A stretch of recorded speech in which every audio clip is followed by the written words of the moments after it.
In this lesson, I'm going to take a look at static member variables for classes. A static member variable is different from a regular member variable in that there is only one instance of a static member variable.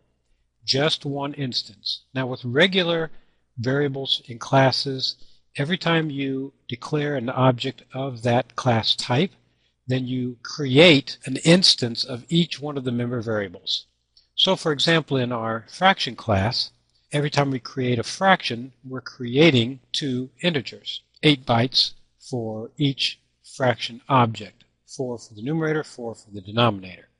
But we can declare 1,000 fraction objects, and if we have a static member variable, there is still only one instance of that variable, only one, and it's good for every object in the class.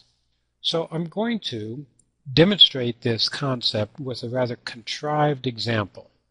We're going to add to our fraction class a static member variable, and this is how you declare one. This can be declared either in public or private. It doesn't really matter. So the keyword is static, and in this case the name of the variable is zero tolerance, and it's of type double. Notice that outside of the class you have to declare and initialize that value. This is where the memory is actually grabbed from the operating system. So again, the syntax here is to name the type, the scope, its name of the variable, and then give it a value. Who can access this value?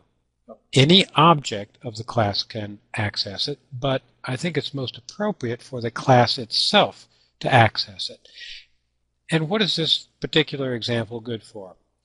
All right, as I said, it's a bit contrived, but I've set a tolerance on the closeness of a fraction to 0. So I'm thinking, if I divide the numerator by the denominator and cast that as a float, if that quotient is close enough to 0, then I'm going to say that that fraction is 0. So maybe I'm going to set this to 0.0001. And again, I know it's very contrived, but it will demonstrate the idea. So how might I use it? Okay, here I've declared a fraction. Its numerator is 3, denominator 10,000. I might say something like this. If, and I'm going to static cast as a double the numerator, so it's f.getNumer divided by f.getDenom, so I'm going to do a double division of the numerator and denominator. If that quotient is less than or equal to the fraction zero tolerance, and I have scoped the zero tolerance with the name of the class, then I'm going to set the numerator to be 0. I'm just going to zero that fraction out, saying there's no point in keeping such wildly different values for the numerator and denominator. I'm just going to say, well, it's 0. An option. I might have a member function called zeroize if close. And that, of course, is a word I just made up. So I might say I'm going to make this function so that if that quotient, numerator divided by denominator, is less than the 0 tolerance, I'm going to set the numerator to be 0, and I can call that function anywhere I want. There's its declaration, and perhaps in the read-in function, I'll read in a numerator, and let's say it comes in as 1, and the denominator as 200,000. And then I'm going to zeroize if close. I'll call that function. I'll look at the quotient of the two, again casting as a double, and see if that's less than my 0 tolerance. And if it is, I'm just going to set the numerator to be 0 and say, well, that fraction is close enough to 0. It's a crazy idea, yes. But the point is that I have this member variable, this 0 tolerance, that is static, and there's only one instance of it, and every object of that type has access to it.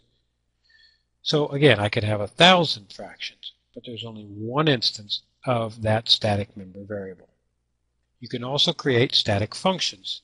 Okay, here I have declared and defined a static function called reset zero tolerance. It's a void function. It's going to take a double, and what it does is set the fraction's zero tolerance to whatever value is passed in. And again, here's the initial value of it, and perhaps in my main function, I can call that reset zero tolerance and pass in some other value. And notice how I've called it. I've called it by scoping it. It's also possible to do the following. I could create a fraction, say f, and f could call that function. I personally don't like this. The reason being is I've got one object in the whole family of objects calling a member function that's going to affect every other object in the class. I think it's more appropriate to do it in this fashion. It doesn't matter in the end, but I think it philosophically is more appropriate. And that's all about static variables.